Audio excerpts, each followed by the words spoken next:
سلام دوستان، امیدوارم حالتون خوب باشه.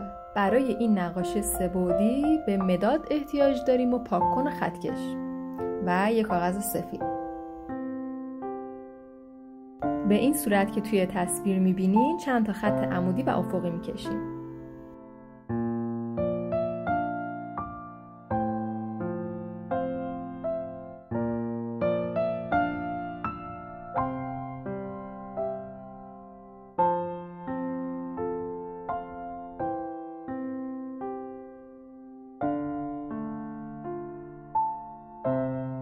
حالا ما نمای راه پله رو از زاویه بالا داریم می‌بینیم.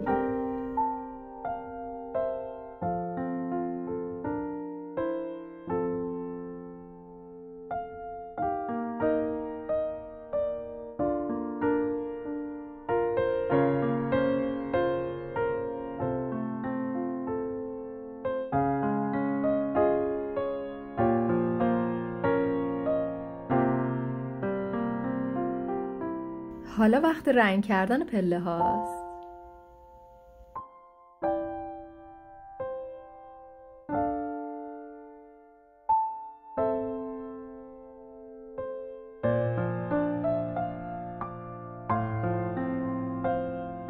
برای اینکه کارمون طبیعی تر بشه یه قسمت هایی رو باید سایه روشن بدیم.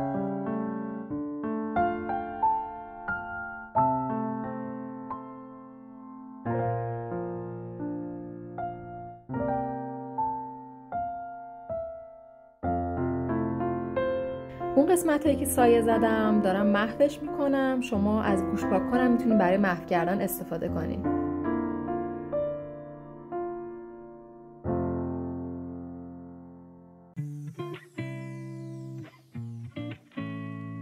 دوستای عزیزم، اگر ویدیو رو دوست داشتید لطفاً لایک کنید، چون این کار باعث میشه به افراد بیشتر این ویدیو نمایش داده بشه. و اگر چنلم رو ندارید لطفاً سابسکرایب کنید، چون قراره کلی نقاشی خوشگل دیگه آموزش بدم. مرسی.